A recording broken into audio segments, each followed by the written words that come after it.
Ces derniers jours, Benjamin Biolay fouille dans son passé. Il y a quelques jours, le chanteur et acteur a fait l'éloge de son ex-compagne, Vanessa Paradis. Sur les ondes de France Inter lundi 14 décembre, il faisait savoir que sa voix, chantée, l'avait toujours bouleversé et que celle-ci le touchait énormément. Si est une chanteuse étoile. Ça n'existe pas comme terme, mais dès que sa voix surgit, il y a quelque chose qui fait que tout le monde est concentré autour, avait-il expliqué. Quelques jours plus tard, il a complimenté son ancienne belle-mère,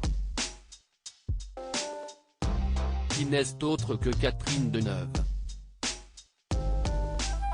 Lors de sa venue dans Passage des Arts sur France 5, l'interprète de Ton héritage l'a comparé à une artiste qu'il aime beaucoup et pour qui il a déjà écrit, Juliette Gréco, décédée le 23 septembre 2020.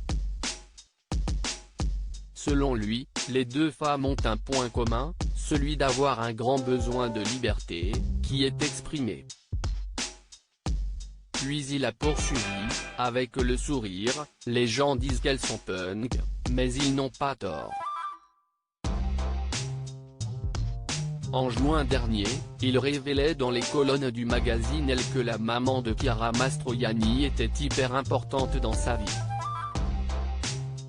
Benjamin Biolay et Chiara Mastroianni entretiennent toujours une forte relation. Si Catherine Deneuve est liée pour toujours à Benjamin Biolay car elle est la mère de son ex-compagne, Chiara Mastroianni.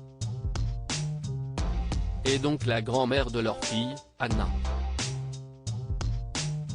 Le couple s'était formé en 2002 et, quelques mois après leur rencontre, ils avaient décidé de se passer la bague au doigt.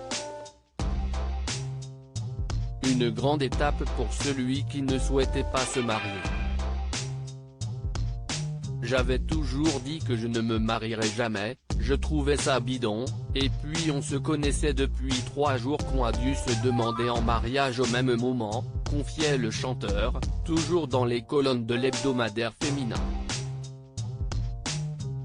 Malgré le divorce survenu il y a 10 ans, les deux artistes sont toujours très proches, qu'on ne vive plus ensemble ça ne change pas les sentiments.